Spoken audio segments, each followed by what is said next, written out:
In the summer of 1943, German tank crews advancing across the steppes of Ukraine learned to fear a sound that meant death was coming, the distinctive howl of Ilyushin Il-2 Shturmovik aircraft diving toward their columns. These weren't the nimble fighters or heavy bombers that the Luftwaffe had trained them to expect.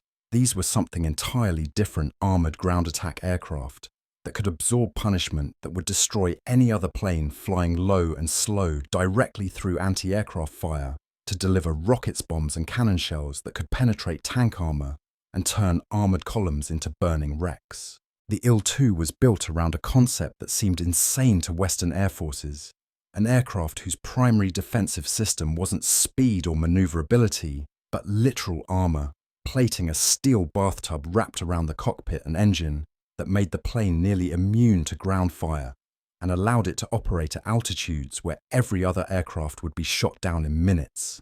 It became the most produced military aircraft in history, with over 36,000 built, and it became so essential to Soviet operations that Stalin himself declared, "They are as necessary to the Red Army as air and bread." This is the story of the Shturmovik, the flying tank that redefined close air support and proved that the best defense against ground fire wasn't avoiding it, but being able to survive it. To understand why the Il-2 was revolutionary, you need to understand the problem it was designed to solve. In the late 1930s, as mechanized warfare became dominant, every major military recognized that aircraft would need to attack ground targets directly: tanks, artillery, troop concentrations, supply columns.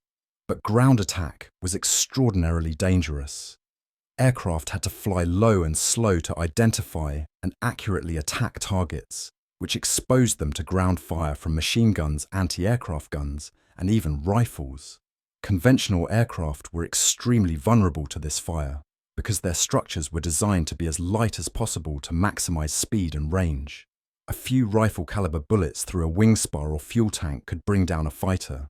A 20mm anti-aircraft shell could destroy a bomber. Losses among ground attack aircraft were catastrophic, making such missions nearly suicidal. The standard solution was to attack from higher altitudes, where ground fire was less accurate, but this made precision attacks nearly impossible and reduced effectiveness. Another approach was to use fast fighters for strafing runs, relying on speed to limit exposure time. But this meant carrying minimal weapons and still suffering heavy losses. What Soviet designers proposed was radical. Instead of making the aircraft faster or more maneuverable, make it tougher. Build armor directly into the aircraft's structure so it could absorb ground fire and continue fighting. Design it specifically for low-altitude attack missions, accepting that it would be slow and vulnerable to enemy fighters in exchange for being nearly invulnerable to ground fire. The result was the Il-2, and its defining feature was the armoured tub that formed the aircraft's central structure. This wasn't add-on armour bolted to a conventional airframe. The armour was the airframe. The entire forward fuselage, from the engine cowling to behind the pilot's seat, was constructed from armoured steel plates ranging from 4mm to 12mm thick, shaped and welded to form a protective shell around the engine, fuel tanks, cooling system and cockpit. The design was unprecedented. Normal aircraft use thin aluminum or fabric for their structure, prioritizing lightness above all else. The Il-2's armour tub weighed over 1,500 pounds, representing roughly 15% of the aircraft's total weight that couldn't be used for fuel weapons or performance, but that made the difference between being shot down and surviving. The armour tub protected the aircraft's most vital components with overlapping zones of protection. The engine was surrounded by armour that could stop 12.7mm machine gun rounds and deflect 20mm cannon shells. The oil cooler and water radiator vulnerable systems, whose failure would cause engine failure, were protected by armoured shrouds. The fuel tanks sat inside the armoured tub, rather than in the wings where they could be easily punctured.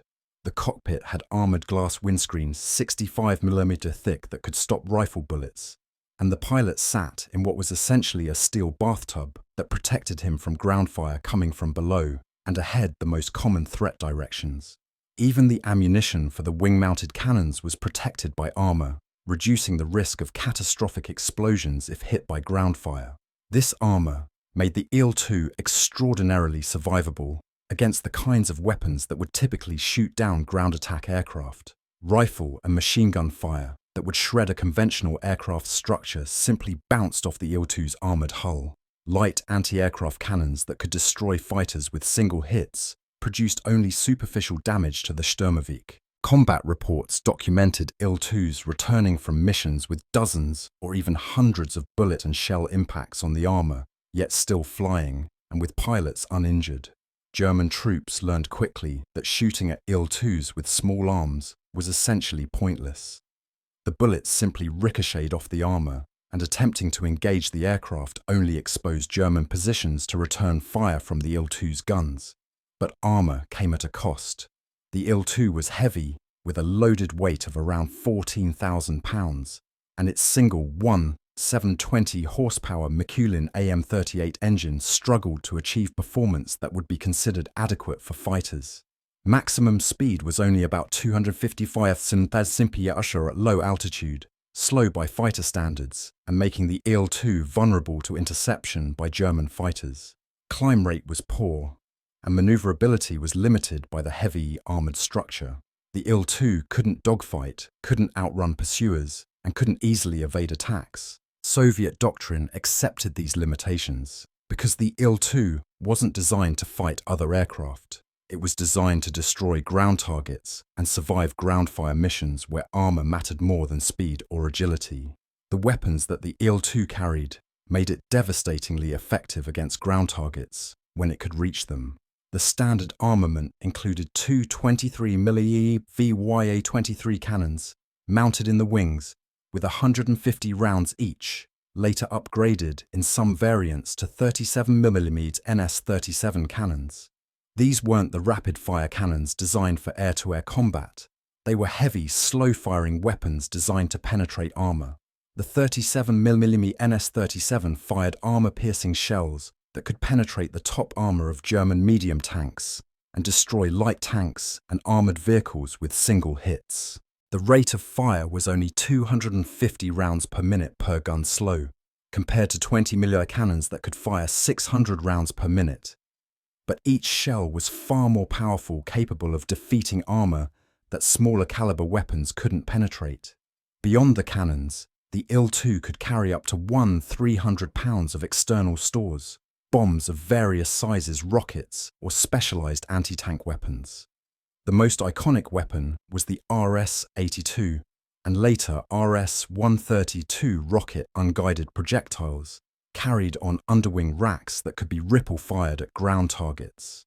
These rockets were inaccurate individual rockets, might land anywhere within a 100-yard radius of the aim point, but when fired in salvos of 8 or more, they created devastating area effects against troop concentrations or vehicle columns. A rocket salvo hitting a German infantry position or supply convoy could cause catastrophic damage, destroying vehicles, killing personnel, and creating panic among survivors who had no effective defense against the attack. The tactics for employing the Il-2 were dictated by its strengths and limitations. The aircraft operated most effectively at very low altitudes, often below 300 feet, sometimes as low as 150 feet above the ground, where the pilots could visually identify targets and the armour provided maximum protection. Attacks were conducted in shallow dives or straight and level strafing runs, with the Il-2 approaching the target at speed, firing its cannons and rockets, and then pulling up and turning away to set up for another pass if necessary. The low altitude made the attacks terrifying for ground troops. German soldiers described Il-2s appearing suddenly at rooftop level, the sound of their engines and cannon fire merging into a distinctive howl, and the impacts of cannon shells and rockets arriving with almost no warning. Group tactics emphasized saturation and mutual support. Il-2s typically attacked in groups of 4 to 12 aircraft approaching the target in line astern or spread formation, and attacking in sequence so that ground defences were overwhelmed by multiple aircraft striking in rapid succession. While earlier aircraft were attacking, following aircraft could identify defensive positions by their muzzle flashes and engage them suppressing anti-aircraft fire and protecting the formation. The armoured construction meant that even if ground fire hit the aircraft, it was unlikely to cause immediate catastrophic damage, allowing pilots to continue their attacks and return to base for repairs rather than being shot down. The effectiveness of these tactics against German armour was demonstrated repeatedly throughout the Eastern Front campaigns. At Kursk in July 1943, massed Il-2 formations attacked German tank concentrations, destroying or damaging hundreds of vehicles and disrupting the carefully coordinated German offensive. Individual attacks might destroy only a few tanks. The 37mm cannons required direct hits on vulnerable areas like engine decks or turret roofs, and rockets were too inaccurate for precision attacks. But the cumulative effect of dozens or hundreds of Il-2 sorties across a battle area was devastating. German tank crews learned to fear the Shturmovik more than any other Soviet weapon, knowing that armour that could stop anti-tank guns and tank shells was vulnerable to attack from above by aircraft that could survive the defensive fire that would drive off other aircraft. But the Il-2 had a critical vulnerability that would cost thousands of lives. The rear hemisphere was completely undefended. The early production Il-2s were single-seaters with armour protecting only the front and sides of the cockpit and engine. The rear of the aircraft, everything behind the pilot's seat, was constructed of conventional aluminum structure with no armour at all. This made perfect sense, given weight constraints and the aircraft's mission profile, but it created a massive vulnerability when German fighters attacked from behind. A Bf-109 or FW-190 approaching from the rear could fire into the Il-2's unarmoured rear fuselage, hitting the control system's rear fuel cells and other vital systems that weren't protected by the forward armour tub. Single attacks from astern could destroy Il-2s that could survive dozens of ground fire hits from below. German fighter pilots quickly learned these tactics and inflicted terrible losses on Il-2 and formations that lacked fighter escort. The slow speed and poor maneuverability of the Shturmovik made it an easy target for fighters once they got within gun range. Entire formations could be shot down by small numbers of German fighters attacking from astern, with the Il-2 pilots unable to evade or fight back effectively. Soviet losses became catastrophic in some operations. Over 50% of Il-2's dispatch failed to return losses that would have ended any other aircraft program, but that Stalin's directives demanded be accepted as the price of ground support. The solution was to add a rear gunner, creating the Il-2M two-seat variant that entered production in 1942. The rear gunner position was added behind the pilot, enclosed in a separate compartment, with a 12.7mm Berezin UB machine gun for defense against attacking fighters. This modification improved survivability significantly. Formations with rear gunners could defend themselves against fighter attacks, and the presence of defensive fire forced German pilots to be more cautious in their approaches. But the rear gunner position revealed new horrors in the Il-2's design horrors that made the position one of the most dangerous jobs in military aviation. The rear gunner compartment had minimal armour. Weight constraints meant that adding extensive protection for the gunner would have made the aircraft too heavy to fly effectively, so the rear position received only thin armour on the backplate and sides enough to stop rifle bullets, but not cannon shells. The gunner sat exposed from behind and above, manning a flexible machine gun mount, while travelling at 250 mph, just a few hundred feet above battlefields where every German position might open fire. When the aircraft attacked at low level, the gunner was exposed to ground fire from almost every direction except straight ahead. When German fighters attacked, the gunner was the primary target, with 20 motor cannon shells that could easily penetrate the minimal armour protecting his position. The casualty rates among Il-2 rear gunners were staggering and became one of the war's grimly statistical horrors. Estimates suggest that rear gunner life expectancy was measured in just a few missions. Some sources claim as few as 3 to 5 combat missions before being killed or wounded. This wasn't because the gunners were poorly trained or cowardly. It was because their position was fundamentally indefensible against the threats they faced. A single 20mm cannon hit anywhere near the rear gunner position would likely kill or severely wound the occupant. Ground fire from heavy machine guns or anti-aircraft weapons could penetrate the light armor. Even rifle fire from directly astern could hit the gunner when the aircraft was in straight and level flight. The psychological toll of serving as an Il-2 rear gunner was immense. These men knew the statistics, understood that their survival prospects were minimal, and climbed into that exposed position anyway because the Red Army demanded it, and because their presence marginally improved the survival chances of the pilot and aircraft. Many rear gunners were younger soldiers, often with minimal training, who were assigned to the position without fully understanding what they were accepting. Veterans described the rear gunner position as a death sentence, a role where courage and skill mattered less than simple luck, whether a particular German fighter pilot chose your aircraft as a target, whether a particular anti-aircraft gunner's aim was accurate, whether ground fire from a particular position happened to strike your exposed compartment. Despite these horrors, or perhaps because of them, the Il-2 became legendary among both Soviet and German forces. Soviet propaganda celebrated the Shturmovik as the hunchback for its distinctive profile, or the flying tank, emphasizing its toughness and firepower. Pilots who survived multiple tours in the Il-2 were celebrated as heroes, their survival itself being remarkable given the aircraft's mission profile and the intensity of combat on the Eastern Front. Stalin's famous declaration that Il-2s were as essential as air and bread reflected genuine strategic reality. The aircraft provided close air support that Soviet ground forces desperately needed, and that no other available aircraft could deliver as effectively. German troops had their own names for the Il-2, none of them flattering. Schwarzer Tod, Black Death, was common, referring to the aircraft's dark camouflage and devastating effectiveness. Betonflugzeug, concrete aircraft, referred to its apparent invulnerability to ground fire.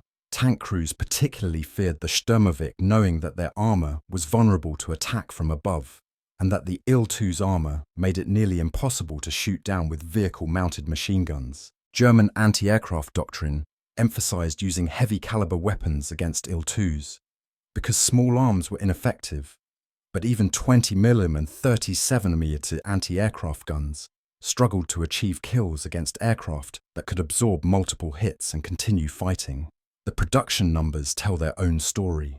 Over 36,000 Il-2s were produced between 1941 and 1945, making it the most produced military aircraft in history. This wasn't because it was cheap or easy to build. The armored structure made it more expensive and time-consuming to manufacture than conventional aircraft. It was produced in such numbers because Soviet forces consumed them at extraordinary rates, and because the aircraft was so effective at its mission that losses were considered acceptable. Factory workers labored under terrible conditions to produce Il-2s, knowing that many of the aircraft they built would be destroyed within weeks or even days of reaching combat units. The industrial effort was massive, representing a substantial portion of Soviet wartime aviation production. The technical evolution of the Il-2 reflected combat experience and changing tactical requirements. Early single-seat variants gave way to two-seat models with rear gunners. The 23mm cannons were supplemented or replaced by 37mm weapons on specialized tank hunting variants. Bomb loads and rocket capacity were increased as tactics evolved. Armor protection was incrementally improved where possible, without making the aircraft too heavy to fly. By 1944, late production Il-2s were significantly more capable than early models, though the fundamental design armored ground attack aircraft, accepting vulnerability to fighters in exchange for survivability against ground fire, remained unchanged. The strategic impact of the Il-2 extended beyond its direct combat effectiveness. The aircraft's existence forced German forces to divert resources to air defense that could otherwise have been used offensively. Anti-aircraft guns that might have been used against Soviet armor had to be positioned to defend against air attacks. German fighters had to maintain combat air patrols over ground forces, consuming fuel and limiting their availability for other missions. The psychological effect on German troops was substantial. The knowledge that Il-2s could appear without warning and attack with near impunity affected morale, and forced tactical adjustments that limited German operational flexibility. But the true measure of the Il-2's importance was in the missions it enabled Soviet ground forces to accomplish. Tank advances that might have been stopped by German defensive positions succeeded because Il-2s destroyed those positions. Infantry attacks that would have suffered terrible casualties succeeded because Il-2s suppressed German machine guns and artillery. Encirclements that German forces might have broken succeeded because Il-2s destroyed the supply columns and reinforcement convoys that would have relieved trapped units. The Shturmovik wasn't a war-winning weapon by itself. No single weapon system ever is, but it was an essential component of Soviet combined arms operations that made Soviet offensives from 1943 onward far more effective than they would otherwise have been. The human cost of operating the Il-2 was staggering and often overlooked in celebrations of the aircraft's effectiveness. Thousands of pilots were killed or wounded, flying ground attack missions in aircraft that were survivable against ground fire, but vulnerable to fighters. Many more thousands of rear gunners died in their exposed positions, sacrificed to provide minimal defensive capability that marginally improved the aircraft's survival, but did almost nothing to protect the gunner himself. The casualty rates among Il-2 crews were among the highest of any aircraft in any air force during the war, yet replacements continued to volunteer or be assigned because the Red Army demanded that Il-2 operations continue regardless of cost. After the war, the Il-2 became a symbol of Soviet air power, and industrial capability featured prominently in victory parades and war memorials. Surviving examples were preserved in museums, and the aircraft's legend was celebrated in books, films, and official histories. The rear gunner problem was quietly downplayed in Soviet accounts, which preferred to emphasize the aircraft's toughness and effectiveness rather than the terrible human cost of operating it. Western analyses focused on the innovative armored design and questioned whether the losses justified the results debates that continue among military historians today. The legacy of the Il-2 is visible in modern close air support doctrine and aircraft design. The concept of armored ground attack aircraft was vindicated by the Shturmovik's effectiveness, influencing designs like the American A-10 Thunderbolt II, which features a titanium bathtub, protecting the cockpit and vital systems in deliberate homage to the Il-2's armored tub. The recognition that close air support aircraft need survivability more than speed or maneuverability, that being able to take hits matters more than avoiding them when operating at low altitude over hostile territory, stems directly from lessons learned with the Il-2. But the Il-2's legacy also includes the harder lessons about the costs of such operations. The rear gunner problem demonstrated that some vulnerabilities can't be armoured away, that accepting terrible casualties to achieve tactical objectives has human costs that shouldn't be forgotten, even when the objectives are achieved. The thousands of rear gunners who died in those exposed positions, the pilots who flew mission after mission, knowing that each one might be their last, the factory workers who built aircraft, knowing they would be destroyed almost as fast as they could be produced. These were the real costs of the Il-2's effectiveness costs that must be remembered alongside celebrations of the flying tank's achievements.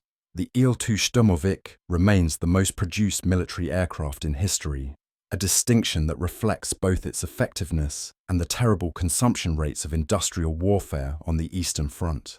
It was the flying tank that broke Wehrmacht formations, the armoured ground attack aircraft that proved survivability could trump speed, and the weapon that Stalin declared as necessary as air and bread. It was also a death trap for rear gunners, a vulnerable target for German fighters, and a symbol of the brutal calculus of Soviet military operations, where tactical success justified almost any human cost. The truth of the Il-2 includes both its triumphs and its tragedies, its revolutionary design and its terrible human toll, its status as essential weapon and as flying coffin for the young men who manned its rear gun position.